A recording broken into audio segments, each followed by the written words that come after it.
And welcome to a new episode of the Rebel Radio Podcast, the rebelradiopodcast.com, where you can find all your Rebel Radio needs. And welcome to another edition of the show as we go through the string of movies that we have never seen before. And it's been an interesting run so far.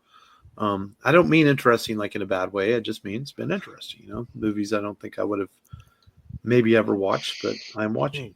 And that's okay. That was a point in this. And fellas, how are you guys doing? Matt along with me here. Could be better, I'd say. You know, I can understand that. And Matt over there, we are recording late on a Friday night, and Matt's almost asleep already, people. So if y'all hear snoring in the show, we apologize ahead of time. Well, I don't know. I've never slept by Matt, so I don't know if he's a snorer or not. That sounds really wrong to say it that way. Thank God I've never slept by Matt. But I do have a picture somewhere that exists of Matt passed out at a party with cream pie on his face. Yes. So, yes. It's a true story, folks. This is true. I did fall asleep on a couch. You did. But that was drunk passed out, a little different. It was. It was. Your own wife was like, "I got to drive his ass home." We're like, "Yeah, sure do." You sure do, honey. Good times. But yeah, hopefully Matt makes it through the show, people, or it might just be me along talking to each other. We'll see. Either way, I'm still here. I mean, in 400 something episodes, I can say I've never fallen asleep on the podcast before. I'm pretty sure Long has never done it. Oh, I have, I think. You just were very good at hiding it. It's the Asian eyes, Long. We can't see through them. Oh God! I just fucking with you, Long. You know that. And but Matt, low hanging fruit, as expected. Hey, you know, nothing but love, brother. But yeah, man. So no, that's cool. I've been good too. I've been off work this week, so it's been pretty cool, man. It's been some. You looking forward to work Monday? Fuck no, man. Oh my God, dude. We have this group chat, right? Where they use WhatsApp for a group chat amongst the the department leaders and stuff. And I even like, why do we use this spy app? You know, I'm like, whatever, but I don't say much on it. I just kind of read it. And I guess they didn't have anybody to cover my job Thursday, Friday, and tomorrow. And I'm like, oh, that's great. What am I going to walk into Monday? I'm just so fucking thrilled. I might actually stop by there Sunday. I have some medicine that's due. I'm trying to I have 4 pills left, so I can probably stretch. It's a 2-a-day medicine, so I think I can stretch it. But then I won't have one for Monday morning if I don't go pick it up. So I'm like, yeah, but I might just stretch it and just pick it up Monday when I'm there. And so, you know. It's so weird that managers aren't cross-trained to receive. Well, you can't. They are, but the one that is, he's on vacation as well. Oh. Yeah, there are a lot of people on vacations. You work in 2 days, Mark. I know. Just force close it, baby. I just want to keep reminding you of that. You're going to work in 48 hours or so. Yeah, thanks, man. Into a mess. Yeah, to a complete, utter clusterfuck, I'm sure. You may not leave early enough on your first Oh, no, I'll leave. There's no overtime right now. They are strict no overtime. Oh, Get off the clock, go home. Yeah, first quarter. Yep. Yeah, but you know. But it's been a good vacation so far. It's not quite over yet. Not that I'm doing much else this weekend, but done all the fun stuff, it looks like. But I'll be back. And then I'll take vacation again in June. I haven't decided if I'm taking the week of Compalooza off or I'm going to take the week in early June like I normally do. I haven't decided. I have to decide that. Decisions must be made. So I do get a lot of time off. It's just Comic Palooza. No, I know. And it's like, well, the only reason I would take it off is if I want to go 3 days. If I chose to go up there Friday. And the only reason I would do that is since we have to put a little work time in, being that I'm on the podcast program, is I could work Friday, then I have the rest of the weekend free. That's the only reason I would do it. That's what I did last year. And I liked it. I got my 2 shifts out of the way. Yeah. So, and they closed the podcast floor early on Friday too. So it's like you're really only working 1.5 shifts. So for me, it worked out pretty good, and it's like low volume. So it's not too crazy. Not a whole lot of people go out Friday because I don't think the celebrities really show up until Saturday. So you kind of have an easier workload. and it's a shorter time you have to be there. So I may try and do that again this year. Yeah. So I haven't decided, but we'll be there in some form, fashion, or another, recording well, we don't necessarily record, but we put on a live show. I'm not Matt, a you're fan on of vacation too, right? Yes, yeah, I'm on vacation as well, Oh, okay. and I You go to also work go soon back too. on Monday night. I go back. Yeah. Yeah, then I go back Monday, and then we have our first spring baseball game Monday night too. So it'll Yeah, be a Mark busy starts Monday. earlier than Matt. Yep. Yeah, At but I least started with my this vacation weekend. before him. Yeah. Yeah, this is true. So Look forward to that too, Matt. well, You get Log, to go to you've work. been at work, so Yeah. on you. It sounds like you're just jealous that we've been on vacation. You're trying to make us feel bad about going back. Yeah, I'm trying to. Yeah, I'll send the reminders like, "Hey guys, you guys are going to start working again tomorrow. Sunday Yeah, night, make sure we'll be you set texting your us. alarm. Back to life and back to reality, huh?" That's right. Yeah, I Looking know. forward to that. I when did I drove by there? I guess not today, but yesterday, and I did think about that a little bit. I'm like, oh, I got to go back to this place in a couple of days. Oh, it's great. Yeah, it's just great. Oh man, is there any news going on? Man, I've been so out of touch this week with the world in some ways. Man, I don't see much. That new Rooster Brothers movie hit Netflix. I might have to watch that. It's so weird that their movies outside the MCU are not very good. Uh, like very average, like kind of like mediocre, I'd say. At Yeah, best. I did enjoy The Gray Man though. Hmm. Yeah, I liked the it, but Gray Man was good. I think Ryan Gosling is just above the game when it comes to his acting abilities. So I think he makes that movie good. I think if you put someone else in the role, maybe it doesn't work as well.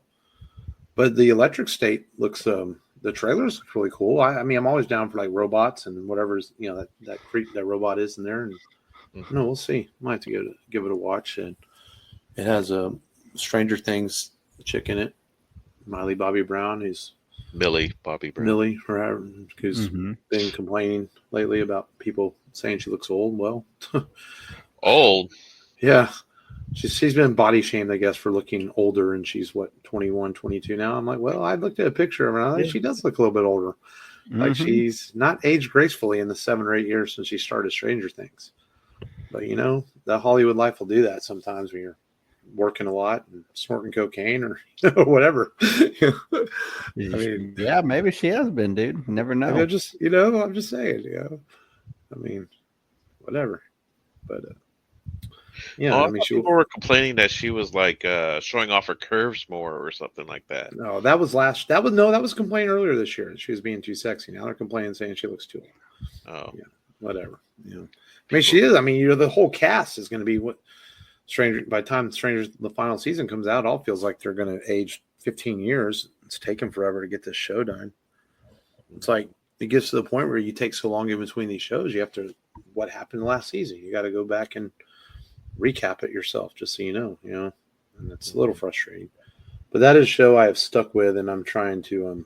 I'll stick with it to the end since I'm invested at this point. But I think that's like with The Boys, why I haven't sat down and watched the latest season, man. It takes so long to put this stuff out. It's hard to stay invested in it. I've already forgotten what it's about. Exactly. Like The Last of Us fixing to come out. And it was 2 years in between that. But, but it was only 8 episodes, so it's not quite as hard to, but sometimes it's, it's hard to stay invested when it takes a while for these shows to come back onto television. Yeah, I will say the downtime in between seasons, it's like, I almost forget, that it hasn't been on. And I do want to see it, but it's like, it's not in the forefront. Well, we've had like when the strike Daredevil.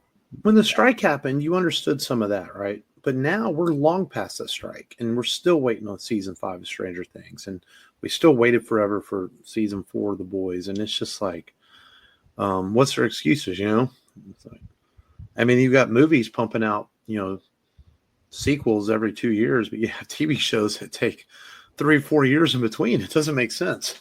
It's like, you know, and quality sequels on some of those films as well. So, Prestige television. but, other than that, the only news I saw is, I guess James Cameron is saying Fire and Ash trailer's coming. Just he says he doesn't know when, but he said we're getting it soon. We'll get our first look at Avatar. He says it's even longer than the water. He said a little bit longer than Way of the Water, but so yeah, and he says the trailer, and that stands in line. I think we got the first trailer for Fire and Water sometime in April or May, the year it came out. So I imagine it will be soon. I'm not sure. If it's a Disney film, I could see it being in front of Thunderbolts in early May. Put it out with another Marvel Disney release, and we'll get our first look at Avatar: Fire and Ash. I've liked that series of movies, man. I've enjoyed them. I think they're pretty imaginative. I really thought Way of Water was pretty good, man. Especially, honestly, the last 40 minutes of that film are some spectacular filmmaking. The whole water battle scene and all that was really well done. A lot of action, a lot of good stuff. Mm-hmm. And you started connecting. I think in the second one, you started especially connecting more emotionally with these alien creatures and characters. I think that was what they was lacking a little bit in the first one, was you didn't quite get that connection with them as you're finding yourself in the world of Pandora. And by the time you get to the second one and you have Jake's kids and all that, and you start relating to the characters a little bit more. And I think it had more emotional resonance in the second film as we learn to buy into this world that James Cameron has created. And I think it's been good. I mean, he's one of our great filmmakers. So I think we appreciate what James Cameron has given us on screen. So. Ramses, let my people go. Charlton Heston. But yeah, it's as far as download this and stuff. Are we getting into that yet? Yeah, man, we can talk some stuff. There hasn't been anything in the news really. Just a trailer for Andor season 2. When we talked about that last week. Last of Us promos too. Oh, there was a new trailer for The Last of Us season 2 this week, and it looks awesome. As a player of the game, it looks like they're season 1 definitely stuck with the game for the most part, but this season they're definitely changing things. I mean, there's no doubt from the looks of the trailers, and it makes sense. And there's a spoiler here, and I will say this, but in the game, Joel dies in the very first act of the game, very early in the game. So I imagine you're not going to kill Pedro Pascal off in the first act of the show. So I'm sure his death is coming, but I think they're going to make him last at least through the second season. And then that way they can milk this and get a third season that's really based on part 2 of the game, for the looks of it. And that's just the feeling I got from watching the trailer. It's like, yeah, okay, Joel's not dying early in this. If they do, that means they're doing it for budgetary reasons. Oh yeah, absolutely. But yeah, I mean, he got The Last of Us season 2 filmed from what Jon Favreau and them. I guess Mandalorian and Grogu movies already in post-production for release next year. They've already filmed all that. So Pedro Pascal's a very busy man, working a lot. So, but yeah, I'm looking forward to Last of Us season 2. It comes out here in just about 3 weeks. That should be pretty good. But yeah, I mean, you're right, though. I was checking just now. It looks like a slow news week. So we can get into some stuff we watched or checked out this week. Anybody want to start? Yeah. So the last episode for Invincible season 3 dropped. Jeffrey Dean Morgan comes and voices a Viltrumite known as Conquest and faces off against Stephen Yeun's voiced Invincible. And it's a badass battle. The graphics are great. There are rumors that they were cutting back on the budget, but after watching that last episode, I watched it 3 times, by the way. Jeffrey Dean Morgan does a great job. He's brutal. I think he goes back to that Negan character of his and kind of draws inspiration from that. I got to see looked and saw a couple clips of him voicing the character, and he's having fun with it. It's great. and excited for season 4, which is already in production. How do you cut back budget on an animated series? I mean, back in the old Marvel and Disney TV show days, they would reuse animation and or Transformers where they would send it overseas and it would come back. But like in modern animation, like how do you? I don't get that. Like, yeah, I don't know if they were trying to like trying to do like the Dragon Ball Z thing, because there's definitely like a couple clips where the characters like phase out and you just see the explosions, and then they come back and they grapple and then they break off again. And I think people were maybe focusing more so on that, and maybe like hiding some of the fights within like background or with other effects that would have been easier to animate versus like trading punches and blood flying everywhere. It's maybe that's it, but yeah, there was a lot of people that were like, oh, they're cutting the budget, and I couldn't see how you would come to that conclusion. But hopefully this shut everybody up on that. Especially one. when you're made by Amazon, you got a shit fucking ton of money anyway. Yeah, dude. And it looks like he's going to come back for season 4 to revoice his character. But it's it was a pretty epic battle. Pretty fun. Like the series so far. It's definitely one of the better endings I've seen. Other than that, I did watch the latest episode of Daredevil, and I liked it. I like the series, but the only thing I don't like. So it looks like they're going with the storyline where Punisher changes his logo to that weeb anime looking icon, where kind of like in the Dark Knight, Batman has copycats. And they're like, oh, Batman's out there with a gun. Batman's out there with a crossbow. And so these cops, kind of like crooked cops, are out there with the Punisher symbol, like on their neck, on their chest, wearing the Punisher logo. And, they are committing heinous acts with that symbol on them. And eventually in the storyline, in the comic book, the Punisher changes his logo and says, no more guns. I'm going to use swords. And so he turns into like this, pseudo the wussification of America. Exactly. Guns bad. Batman didn't care. Batman's like, all right, there's fake guys out there. All right, whatever. He's not like, oh, I better not use sharp knives and change to like, rubber foam Nerf bullets. I don't know, but to me, it feels like you're watering down a character that is known for. I mean, I remember watching the Punisher depicted in the Spider-Man animated series, which followed the comic. Yeah, but he had a laser gun in that show. But it was a huge laser gun. Even that. At least he had a gun. But still, it's like this guy. Was He made the Daredevil series really cool with just mowing down mobsters in a horde of bullets. It was graphic, it was great for entertainment, and of course it was for mature audiences. But so is this one pretty much. Yeah. Interesting fact too. Punisher appeared in the Spider-Man animated series, but yet Toy Biz refused to make an action figure of him. He had an action figure. Here's the funny thing: is he already had an action figure in the Marvel superheroes line, right? But they wouldn't market him under Spider-Man animated series packaging because the show was for kids. So the Punisher never had an animated series figure released. There was a prototype made. There's a prototype out there you can find online that exists, but it was never released because of Bill Clinton's and cartoons for kids programs he had where things had to be educational. Okay. A lot of people don't realize that's why Fox's Marvel shows, a lot of that was because of the new bills that went to Congress where Saturday morning cartoons had to have educational value. That's why Spider-Man never punches anybody. That's why a lot of the X-Men cartoons on Fox, Wolverine, them never hit anybody. Yeah.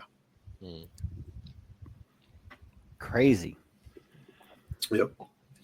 But that being said, I think Matt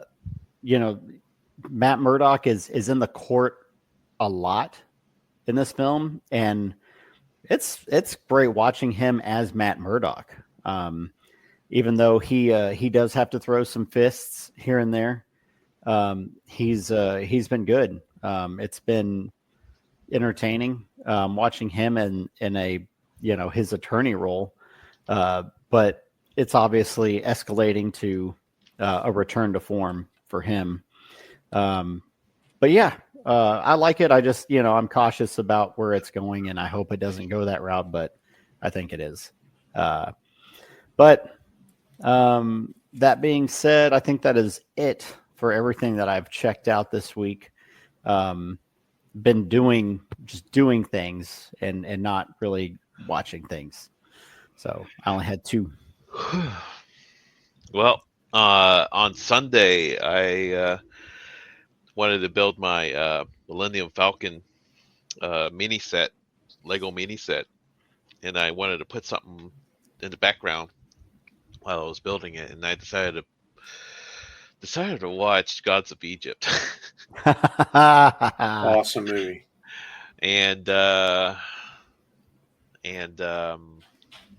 yeah, I was very kind of off-putting considering how CGI heavy that film is. It's like I can only imagine being an actor surrounded by nothing but a sea of green, trying to pretend what you're seeing is there. And I'll give them that. I'll credit them. It's a very entertaining film. Extremely entertaining. And it helped me build my Millennium Falcon. But there we go. Now, Long, you have to go back and listen to the episode that me and Matt did on the show, on the movie. Yeah, I'll have to do that. Yeah, and report back. Submit myself to that. But anyway, it helped me build my Millennium Falcon. My opinion on it, I give it like a 6. At the most. It's entertaining. I mean, it was definitely Planet Egypt. So, and that's fine. I think that's a smart decision. I think when we did the episode, I think I described it as a sexy, entertaining, ridiculous, fun movie. Yeah, because it does have like this weird sexiness to it with the women and their cleavage, and all the men are all oiled up and muscly, and but it's a fun movie. Yeah, I don't think it really is like levels of like 300 types of no male fan service. No. But yeah, so I did that because I needed something to play in the background while I was like putting together the Millennium Falcon set. I beat Monster Hunter, the story mode, which is actually the tutorial, so I haven't touched that and since beating it. But yeah, I saw Gods of Egypt, so there's that. Woo! There we go. I need to catch up on some anime though. I know I'm really behind on it, so and yeah. And I was mentioning to you guys I had tech support stuff with my parents earlier. Yeah. I just realized I didn't have dinner. I haven't eaten anything since 1 o'clock. So I guess I'll be fasting until tomorrow. Anyhow. Yeah. Busy man. Man, I didn't watch much this week, but WWE 2K25 came out on PlayStation, and so I've invested some time in that. And this might be the best version of the game they've ever put out. Lots of improvements on last year's. Lots of the same too, but lots of improvements. Good, really good so far. Really liking that. Still playing some RoboCop on there. And I tried out RoboCop too. I've only gotten past the tutorial, which is the building scene. So I just reached the part where he's walking through the police station, and that's okay. Yeah. But yeah, I bought RoboCop before it went off sale. Yeah, very satisfying to shoot people in that game, especially when you blast their head open. It's pretty cool. And trying to think. I mean, it's strange being on vacation. You'd think I would watch more, but I haven't watched a whole lot because I mostly play video games. But I did took the kids yesterday to the Science Museum because my cousin's wife works there, so I was able to use their membership, and it didn't cost me nothing to get in. And I had to pretend like I was my cousin though, because he was like, "Well, they don't ID you," but then the girl's like, "What's your name?" And I'm like, I'm Travis, and I'm just gonna be Travis for the day. She's like, "Oh, okay," and so I got it for free, and so it worked out. And then today I went to the toy museum, and that's become an annual thing now. Going to the toy museum at on spring break here in the Houston Heights, and this year I shot a bunch of video in there, and I'm going to use on the YouTube channel. And and that was fun. That's always a good trip there. They added a bunch of stuff since last year and continue to improve their little museum over in the Heights. And they had a deal today where if kids wore Barbie shirts, they got free. Of course, the boys didn't wear Barbie shirts. Waverly did, but then I had a Groupon, so it didn't cost me like $15 to get in, so no big deal. Yeah. And it was fun. It was a good little trip and down to the Heights and had a good time. So I spent my vacation doing some stuff like that, and couple birthday parties last weekend, and anything stood out at the toy museum or the science museum? The science museum added a bunch of new 3D immersive tech, like that has to do with like astronomy and black holes and how the space works and stuff. And that was really cool. There's a whole new exhibit and everything. So that was really neat. And then I'm always impressed to see the dinosaurs, how big they are. And, I know they're not all real. I'm curious how much of the fossils are real and how much are models and stuff. Because I know most of them have some real fossils in most museums, and some are fake. And I'd be curious how much is real and what's not. But it's still impressive to see like how big those things might have been, if they were alive and whatever. So it was a good time, man. We always enjoy that. It was fun. I hadn't been probably in like 4 years to museum, 5 years, probably longer than that. And so it was fun to go back and check it out. And the toy museum, what did he add? He added he added some stuff to his Star Wars section. I wish he had more wrestling, but he didn't have a lot of wrestling. He added a lot of stuff to his Barbie section, which makes sense since the movie came out last year and everything. And he had a lot of new Barbie stuff. He had a lot of new Ninja Turtle stuff too in there. And he added some little bits in there. He added some mask stuff. He added a few more Ghostbusters. Like he didn't have a Ghostbusters firehouse, and now he has one. And and then I did run into the guy who runs it, Matt, and talked to him for a minute, and shout out to him and his museum over there in Houston Heights. And it's good stuff, man. It's a really good museum, and you got to support those small museums because places like that should exist. They're fun. There's also a Texas toy museum. I didn't even know this, like in the Austin area. Mm-hmm. Okay. And next time in Austin, I think I'm gonna try to seek that. Actually, I don't know if it's in Austin. Maybe it's in Waco. I have to recheck where it was at. I know there was, but I heard it's not as much modern toys. It's more like classic stuff. I don't know. I gotta have some modern stuff in there. I know there's a really big one up in Oklahoma in Stillwater. There's like the action figure museum, and I've seen videos of that on YouTube. That thing is like huge. I mean, it's probably, I think it is the nation's largest action figure museum, and in fucking Oklahoma of all places. Oklahoma. I've stayed there, Oklahoma City, and there's nothing to do. Oh, I know. I've been to Oklahoma City and to Stillwater. I went and saw Pearl Jam in Oklahoma City, and I was married at the time, and we said the same thing. Like, what do people do here? I can't figure out how that city supports an NBA basketball team. It feels like there's nothing there. Like there's more people in Norman. You go through Norman where the college is, it feels like a lively city, right? Then you drive into Oklahoma City and there's like nothing there. Yeah. It's so weird. Yeah. I guess people from Norman go into Oklahoma City since they're only like 20 minutes apart and go to the basketball games. But yeah. And anybody from listening from Oklahoma City, we love you. So they go to basketball games, of course. That's it. And Oklahoma Sooner football games. Yeah. Yeah. Good times. But yeah, so that's some of the things I did on vacation this week. And but yeah, man, so let's get into today's feature film. I think it's a good time to start. This is another movie none of us has watched, and it's directed by Michael Mann. It's only his second feature film, which looking at that, I have to say this is quite an impressive directing job for being only a second feature film ever. Yeah. Because sometimes directors, take a few films to get off their feet, so to speak. And but man, Michael Mann, you can definitely see the stuff that we're familiar with, like Heat, Collateral, his modern day Manhunter. Manhunter, his modern day stuff, we can see.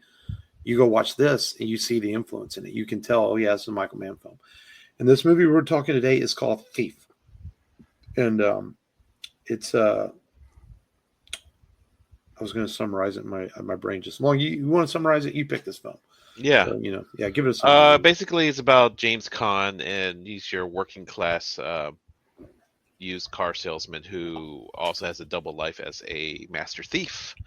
And he gets hired by a local mob boss to do a complicated heist.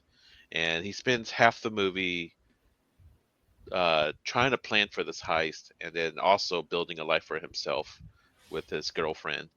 And it, reaches to the point where he actually does the safe cracking, the job, the job, and but it all blows up in his face after the job, where he's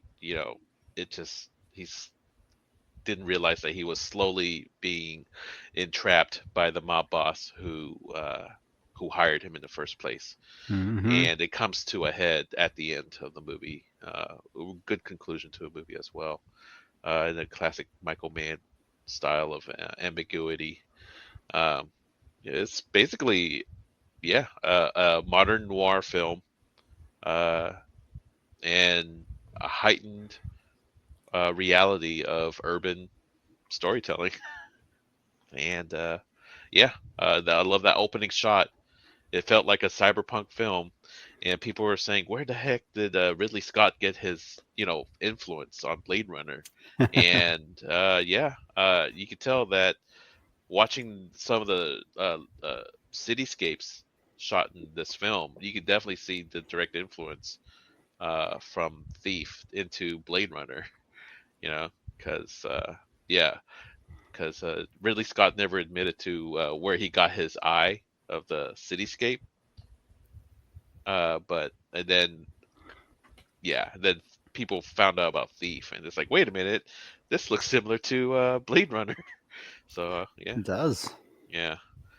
I was very surprised by this movie. I watched it in one sitting, and without any distractions, without any Legos whatsoever. So James Caan really carried this film very well. It is slowly paced, but it slowly unravels in the middle of the movie.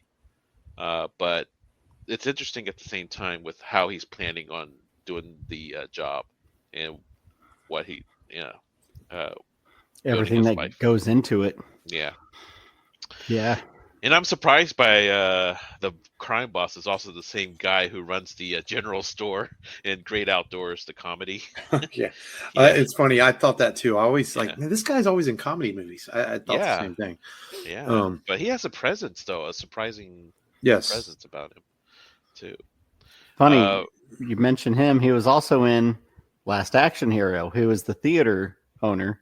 Oh, that's right. Yeah, he's a very jolly character. Yeah. But this is his film debut, as well as Dennis Farina's film debut. The cop who was who was rough handling James Caan, is a former thief, and Dennis Farina, who didn't really speak much, he plays a hitman, but he's a former cop. Yeah. So it's a kind of funny role reversal there. But for me, I definitely give it a solid B. I like the movie a lot. It's a surprisingly good movie. I like, James Caan. He's known as a tough guy, and he's nothing short of tough in this movie. And it doesn't matter what Leo, the new mob boss, throws at him. He still gets right back up and sticks it to him. Yeah. And even though everything's on the line, he finds a way to get back at him. And it's funny. I made a discovery watching this film. I was like, there's 3 people that would go on to make Arnold movies, and that's the actor that we just mentioned, Robert Prosky, who plays the boss, Leo, James Caan, who would go on and be an eraser, and Belushi, who was in Red Heat with Arnold. And I was like, that's a fun little 6 Degrees kind of thing. Belushi looks the same. Belushi a little looks bit the younger, same. but yeah. It's he's the lookout. He's trying to get the radio signals right, and I'm guessing this film is pretty accurate as it's based on a book about thievery. And in the beginning, I sent you guys a clip, and I didn't realize this, but I guess that's a real machine and a real safe that James Caan is cracking at the beginning. Mm-hmm. And he's talking about how he was trained on how to use it. And Mann's like, no, this is not a prop. You're going to break this safe. Mm-hmm. You're going to crack it. And so he had to get trained on what happens when you go through the rolled steel and you hit the copper. That copper is meant to spin around the drill. And if you don't know when to back off of the drill just perfect, you could basically get stuck in the safe and never crack it. And so that's why he backs off, and then, he gets in there. There's 2 little locks, and Caan didn't realize they were filming, I guess. And he's like, oh, they're filming. It's in there and hammers them out. And then he breaks through the whole safe genuinely. And Mann's like, yes, all right. He was very proud of him. Actually broke through the safe. So Caan could probably pull off a small job if he needed to. Well, I mean, his sister said that they had a safe in her bedroom, a vertical safe, and she asked him to break into it, and he did. Dang. Yeah, so he actually did it in real life for his sister as a favor or something. Yeah, and he was like, "Yeah, I'm proud of that too." That is fun. Yeah.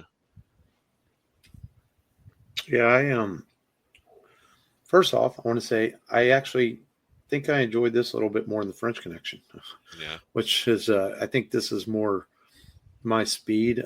Even though I agree with what you said, Long. It starts off, man, this movie, I thought the first 30, 40 minutes were really gripping. I was into it. I was like, James Caan is so good.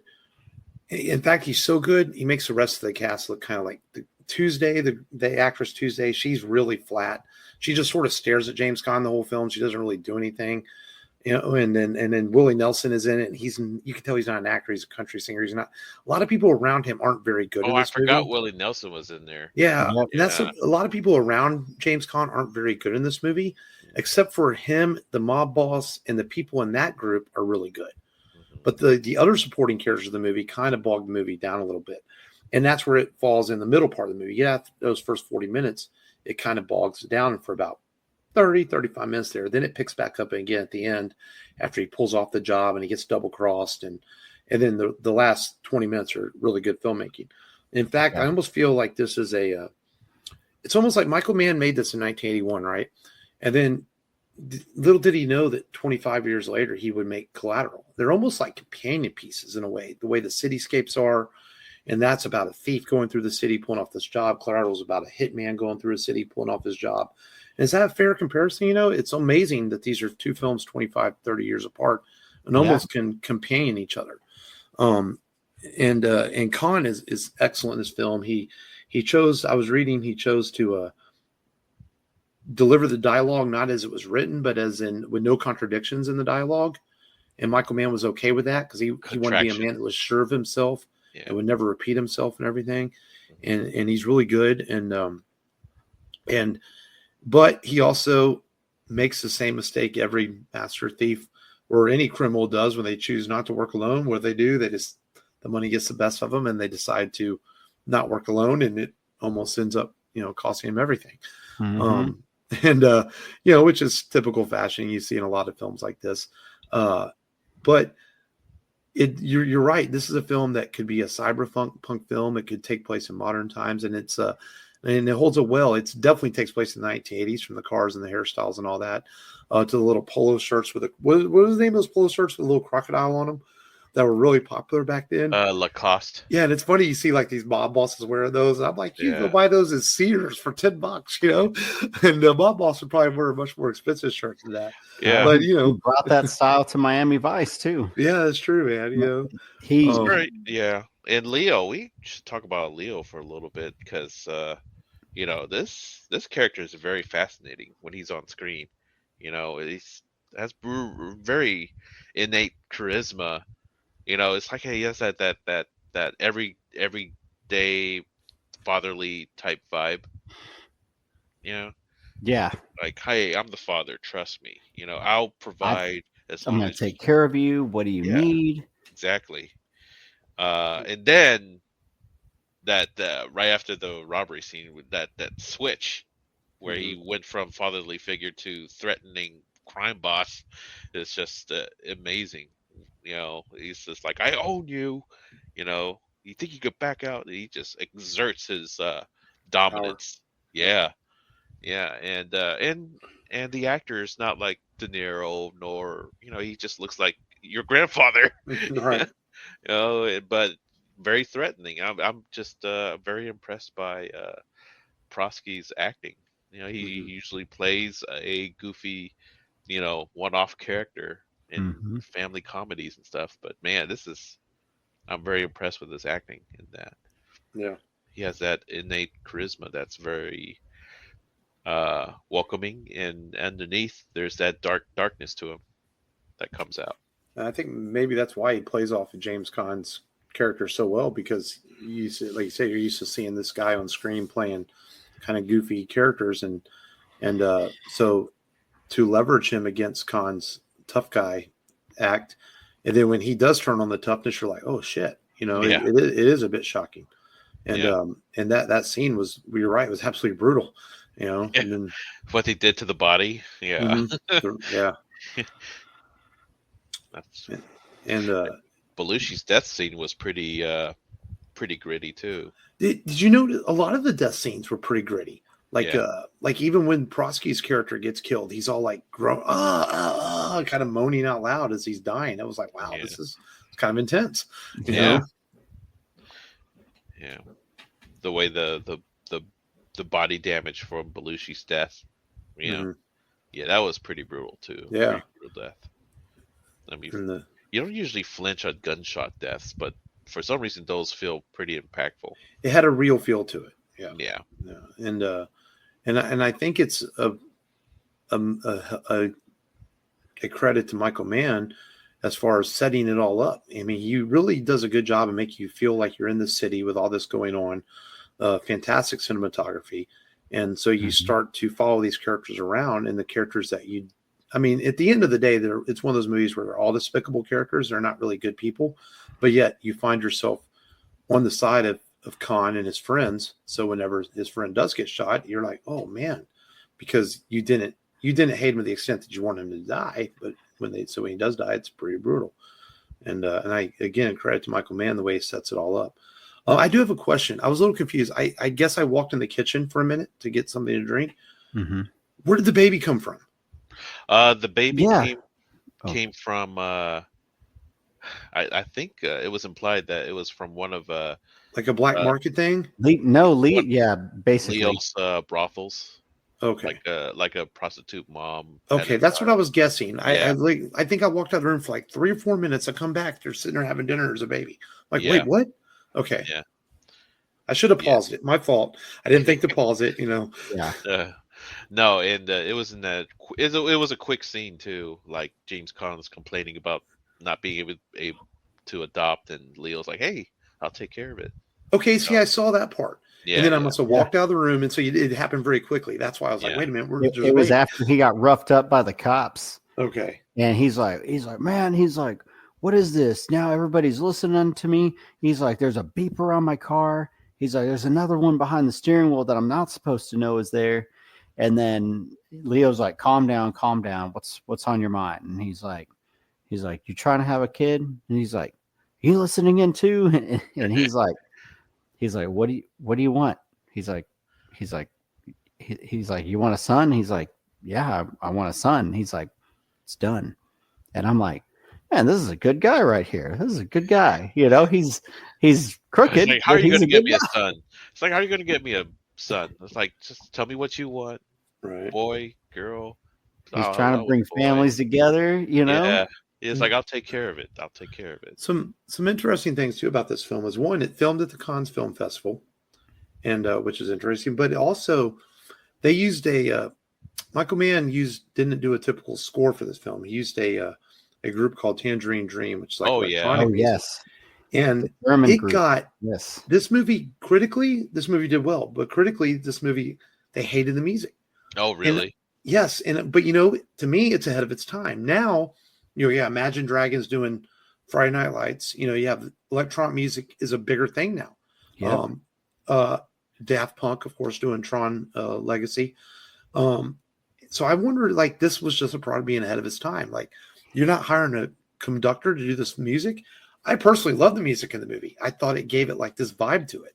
Mm-hmm. And maybe when this came out in 1981, people were like, "Wait, what is this? This isn't your typical musical score." But I think it's great. And Tangerine, they didn't do all of it. That scene where he walks back into the car dealership and they're beating the shit out of Belushi. There's actually a different composer. It's the same one from The Last Starfighter. So you got a little Last Starfighter tie in here, but it's in the same vein. But there's a lot of people like afterwards that had a cult following of this soundtrack. I can see that. Yeah. and that's where everything went. Mann, he directed a movie called The Keep, and it did horrible. In fact, he's blocked DVD releases. Yeah, I've read about that. How he hates that film. And he got sent back to TV where he did Miami Vice, and this was the look, the direction, the cinematography, and the music was definitely evident in Miami Vice and made it work. And then he came back, went on to be the Michael Mann that we knew, Inside Man, and all that good stuff.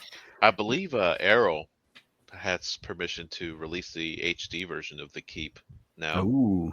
Yeah, Arrow Video now. So check it out. But how come his Miami Vice movie did not do well, or wasn't that good? It was boring, most of it.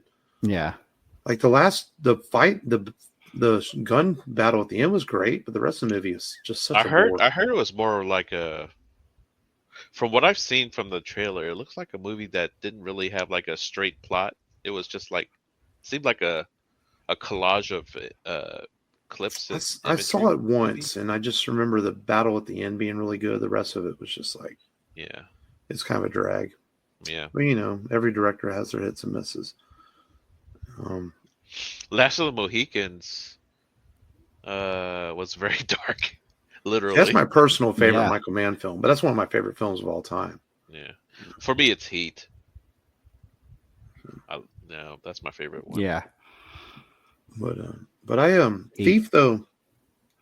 Thief was a good watch. It was I don't know if I'd watch it again. It's I saw it and I'm glad I watched it.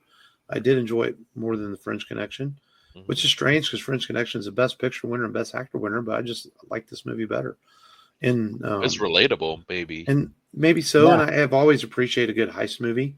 And I feel like French Connection, if I had seen it years ago, but now I've seen so many cop films like that, it's kind of like, I think that's fair to say. Yeah. And I think the heist genre, we don't get enough really good heist movies. And especially nowadays, these movies don't get made like they used to. Yeah. And I think Thief was a good one. And Michael Mann's a great director who's he definitely got an eye for cinema and cinematography. Surprisingly easy off the cuff pick too, because I was kind of like, it was we were having a hard time at first trying to pick a movie that all three of us haven't seen. Right. Mm-hmm. So I was like, and I'm glad we went with this one. I did enjoy Cloud Atlas quite a bit for different reasons, but this might be the best of the three we've done so far. Yeah. I mean, it's just it's an easily accessible film. I think you could show this to anyone, even if someone's not a fan of this genre, and I don't see why they wouldn't enjoy this movie. Because it's a well-told story. That's and fair. I mean, at the end of it, Caan's character walks away with nothing, unfortunately. but you feel like he's the type of guy that's going to get back off his feet because his car dealership's gone. He blows up his house. His girl's left him. He has no money since all his money went up in flames. So it's a bit of a dark ending, but at the same time, it's kind of what he deserved by putting himself in that situation. Yeah. Yeah, life goes on for him. That's it. Yeah. And, but a good film overall. Yeah, and And, he's starting anew because he burned that collage too. Yeah. Yeah. He said, "This is my life." Burned it all. He burned it up. But in the back of his mind, he probably knew that. He had that plan. He knew it could end that way. And he had to be ready for it. So, and he did. But a good film, man. And how would you guys score it? I give it a solid B. Yeah, I would say B. B is a good grade for this film. Yeah, I think that's a fair grade. I think if the middle part of the film was a little better paced, it probably would have gotten a little bit higher grade. Yeah. And maybe that's a product of being used to modern films, But yeah, just that middle part, the him getting his life going stuff, was just kind of like, unfortunately, not interesting. Because I mean, let's face it, you want to watch him crack safes and do thief stuff. That's what you want to see. You're watching a movie called Thief. You want to see him do thief stuff. Yeah. And so, but yeah, I think it'd be straight up B across. But if you want to watch it, it's on Prime Video for free. So easy to watch. I think the funniest scene was the judge bribery scene. Oh yeah, in the courtroom scene, the judge is like, I don't know if I don't know, I'm not feeling it. And then the lawyer's like, look, maybe this will work. It's all on the line for this guy. And then the judge is like, you know what? I think I'll go with that. Right. He is getting old, so we'll go with that deal. Not deal, but it was a funny, subtle bribery scene. They're just throwing up fingers at each other. It's so funny. Oh, I don't know, rubbing his eyes and stuff with the. Matt, take notes if you ever need to bribe your way out. Yeah, for real. I don't know why I thought of Matt during that scene too. Oh yeah, because the three of us, he's the one who would put himself in that kind of situation. Yeah. For some reason, I was thinking about man, I wonder what Matt thinks about this scene. For some reason, it was just a random thing. It was like, if he saw that.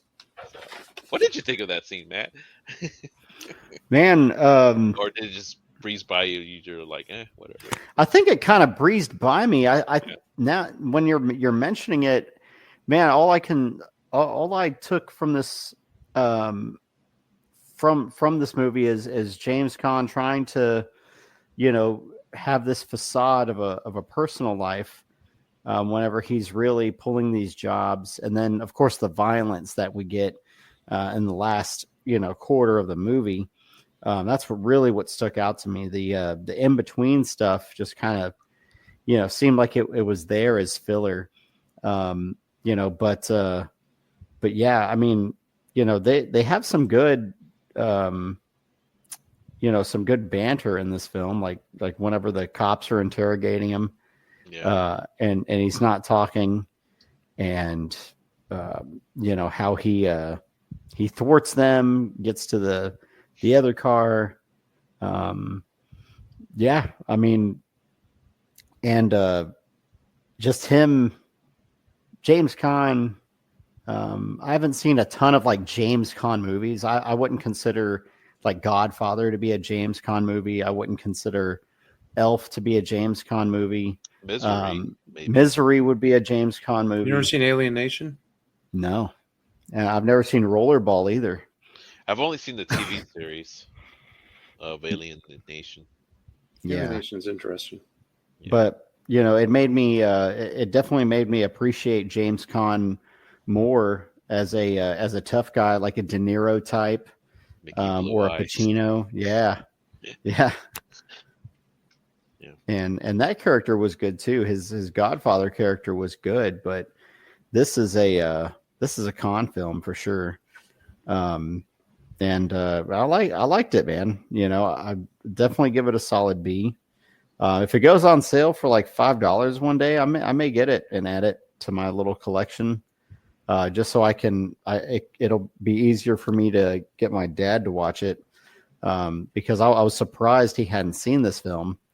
Like he'll suggest random films to me that I've never heard of from like the 70s and the 80s, like Crazy Mary or Dirty Larry, Crazy Mary, or Two Lane Blacktop, stuff like that. Billy Jack. Billy Jack. He was a big Billy Jack fan. But it's Little like Big Man. Yeah, I was surprised. Have y'all seen The Graduate? Is that with Dustin Hoffman? And, that's the one with Mrs. Robinson, right? Yeah, Mrs. that Robinson. hot MILF, Anna Croft. I've never seen that film, so well. Yeah. Mrs. All right. Robinson, are you trying to I think we said all we said about this film. It's a great film. Definitely. Yeah, we'll see if our final film of the month sticks to landing. I mean, if it doesn't, it's your fault. So yeah, we've got one more film for the month of March on this journey of films that we've never seen before. And we're going to finish it up with it's Clint Eastwood is in the film, but it's also an ensemble film. It's got Donald Sutherland also, and Don Rickles, and what's his name? All in the Family Guy. Telly Savalas, Carol O'Connor, right? Carol O'Connor, yeah. And that is Kelly's Heroes, a war film with a bit of a side of comedy to it, and we're going to watch that on the show next week and check it out. And we are also going to do a fun top 5, which we were going to do this episode and we kind of forgot about. We're going to put on the end of next week's episode. It's going to be a top 5 movies that we don't ever want to see, and we're going to have some fun with that. We're not going to make it easy. We're not just going to pick 5 chick flicks or 5 stupid movies. We're going to actually put some thought into it, and 5 movies we don't ever want to see. It was either Kelly's Heroes or Paint Your Wagon. So it was never Paint Your Wagon, people. I don't think we're ready to watch Clint Eastwood sing and Lee Marvin dancing in the background. Yeah, so Kelly's Heroes next week on the show. And as always, the RebelRadioPodcast.com for all your Rebel Radio needs. You can find us on all apps, YouTube, Spotify, iHeartRadio, Amazon Music, Apple Podcasts, all that good stuff. And thank you, as always, for listening to the show. We do appreciate it. We're in our 11th year of podcasting. This has been Mark. This has been Matt. This is the Thieving Tran. Until next time, remember, as always, just go there and do it.